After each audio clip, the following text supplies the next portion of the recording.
నమస్తే రచిత గారు. నమస్తే ఉషా. మెదక్ జిల్లాకు సంబంధించి ఒక న్యూస్ మనం విన్నాం. కూతురు కొడుకు అల్లుడు కలిసి కన్న తండ్రిని చంపేశారని మనం వింటూ ఉన్నాం. చనిపోయిన 2 రోజుల తర్వాతే న్యూస్ తెలిసింది. దాని తర్వాత పోలీసులను ఆశ్రయించి మళ్ళీ శవాన్ని తీయడం ఇవన్నీ జరిగిందని వింటున్నాం. అసలు వాస్తవ కోణాలేంటి, ఏం జరిగింది? డాక్టర్ సచిన్ రాజ్ అత్యాధునిక వరల్డ్ క్లాస్ ఫిజియోథెరపీ ట్రీట్మెంట్ తో అన్ని రకాల నొప్పులకు శాశ్వత పరిష్కారం. ఓవరాల్గా అట్లా వింటూ ఉంటాం ఏంటంటే తండ్రిని చంపారు ఆస్తి కోసం, తల్లిదండ్రులు సినిమాల్లో చూడటం అయితే జరుగుతుంది. మరీ మన నైబర్ అంటే మన పక్కనే మన ఒక డిస్ట్రిక్ట్స్లో ఇది మెదక్ దగ్గర జరిగింది, చేగుంట దగ్గర అని చెప్పడం జరుగుతోంది. సో దీంట్లో ఏంటి అని అంటే ఒక కిష్టయ్య అనే ఒక పెద్ద ఆయనకి 2 కూతుర్లు, ఒక కొడుకు ఉండడం జరిగింది. సో భార్య, భర్త, కూతుర్లు, కొడుకు ఉంటారు. అయితే ఆ కూతురు కూడా కొంచెము ఒక అతన్ని పెళ్లి చేసుకుంది. అతను జైల్లో ఏదో దొంగతనం అలా చేసి దాని తర్వాత కూడా వచ్చి వాళ్ళ ఇంట్లో ఉంటున్నాడంట. అయితే బేసికల్గా ఈ కిష్టయ్య ఏంటి అంటే ఈ పెద్ద మనిషి కాస్త తాగడం అలవాటు ఉంది. అసలు వయసులో ఉన్నప్పుడు అది పిల్లల్ని పెంచి పోషించే తత్వంలోనే ఆయన ఎలా ఉన్నది పక్కన పెడితే, వీళ్ళు ఎదిగి వాళ్ళ పనులు వాళ్ళు చేసుకుంటున్నప్పుడు తాగుతూ అలా ఇంటికి రావడం ఈ కొడుకుకి కానీ కూతురుకి కానీ ఇష్టం ఉండకపోవడం జరుగుతుంది.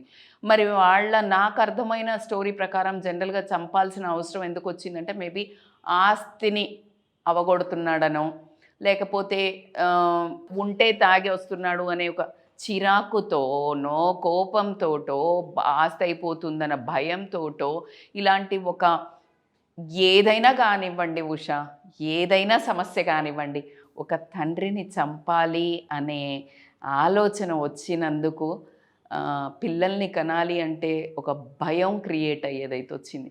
మరి ఇలాంటి తప్పులు, ఇలాంటి వాతావరణాలు ఎన్ని ఉండేనో చిన్నప్పుడు. మరి ఆ టైంలో పిల్లలు ఒక్కొక్కసారి భయంకరమైన మిస్టేక్స్ చేసి బయటికి వెళ్ళి అంటే వీళ్ళు సంపాదించి పెడితే చదువుకోకుండానో, లేకపోతే ఏదో తప్పులు చేసో, ఇంకా విచిత్రమైన తప్పులు చేసి రకరకాల వీళ్ళు పరుగు పోయే పనులు చేస్తే ఏ తల్లి ఏ తండ్రి చంపాలని అనుకోరే.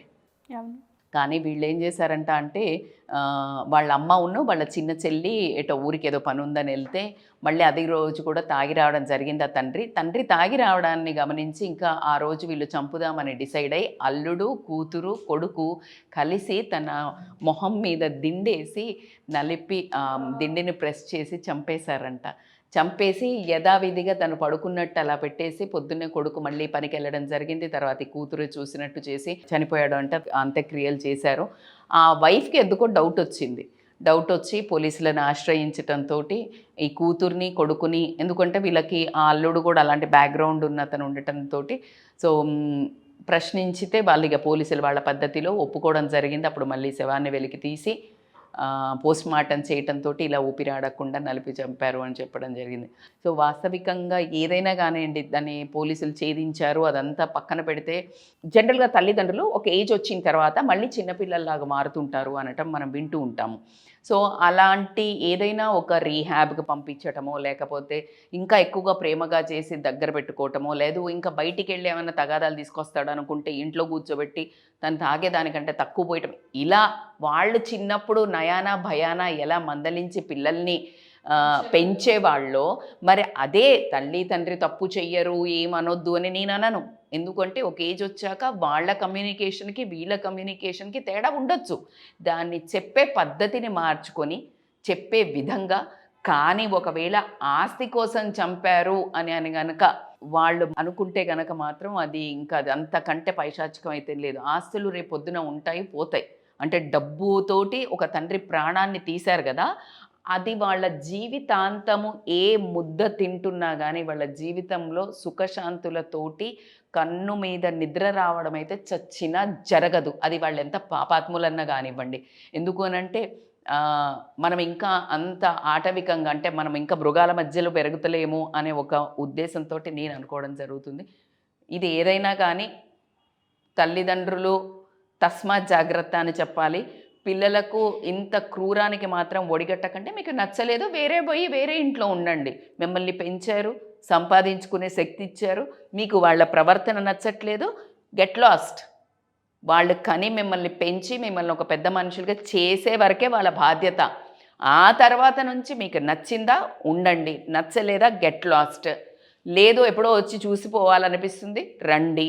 లేదు వాళ్ళ హెల్త్కి ఖరాబ్ అవుతుంది, మందలిచ్చండి. ఏదైనా సొసైటీకి ఇబ్బంది చేస్తున్నారు, మందలిచ్చండి. ఇది ఒక బాధ్యతాయుతంగా పిల్లలు చేసే పని. అంతేగాని విచక్షణారహితంగా ఆస్తుల కోసమో నీ డెసిషన్స్ కోసమో ఒక కడుపులో నుంచి కన్న పిల్లలే కడతేరుస్తున్నారు అని తెలుసుకోవడానికి మాత్రం చాలా ఇబ్బందికరంగా ఇలాంటి టాపిక్స్ విన్నప్పుడైతే చాలా అంటే చాలా భయం, సఫకేటింగ్ భయం. అసలు మాట్లాడడానికి కూడా నాకు సీరియస్గా చెప్పాలంటే మీరు చెప్పినప్పుడు ఆలోచించినప్పుడు మీతో మాట్లాడిన దానికి నేను ఇప్పుడు మాట్లాడుతున్న దానికి, ఎందుకంటే నాకు లోపల అంతా ఒక రకమైన బాధలాగా అనిపిస్తోంది. సో కాబట్టికి బీ వైజ్ అండి, బీ వైజ్. బ్రతుకుకు ఒక అర్థాన్ని కల్పించుకోండి, పిల్లలుగా మీ బాధ్యతను నిర్వర్తించుకోండి. రేపొద్దున మీ పిల్లలు మరి మీకు అలా చేస్తారా, చెయ్యాలా అనే ఆలోచన ఉంటే ఇలాంటి వాటికి పాల్పడండి. చెప్పేదానికి కూడా ఇంకేం లేదు మ్యామ్, చాలా క్లియర్. మనం ఏదైతే చేస్తుంటామో మన పిల్లలు కూడా మనకు అదే ఫాలో అవుతూ ఉంటుంటారు. సో మనకే రిటర్న్ కర్మ హిట్ బ్యాక్ అంటుంటారు, అదే బాగా గుర్తు చేశారు తల్లి నాకు. అయితే ఒక చిన్న ట్రైల్ చూశాను నేను ఒక స్టోరీలో. బాబు ఏం చేస్తాడంటే, ఒక చిన్న బాబు ఉంటాడు, అతను ఏం చేస్తాడంటే ఒక ఆర్ఫనేజ్కి వెళ్తారు, వెళ్ళి వదిలేసి వస్తుంటారు. ఎవరు ఈ ఒక అతన్ని తల్లి తండ్రిని వదిలేస్తున్నప్పుడు బాబు కూడా వెళ్తాడన్నట్టు.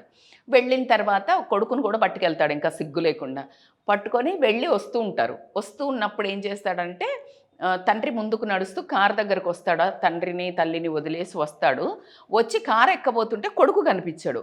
అయ్యో కొడుకు ఏడి అని చెప్పేసి గబగబా వెనక్కి చూస్తాడు. వెనక్కి చూసేవరకు ఆ కొడుకు కొంచెం లేటుగా వస్తూ ఉంటాడు పరిగెత్తుకుంటా.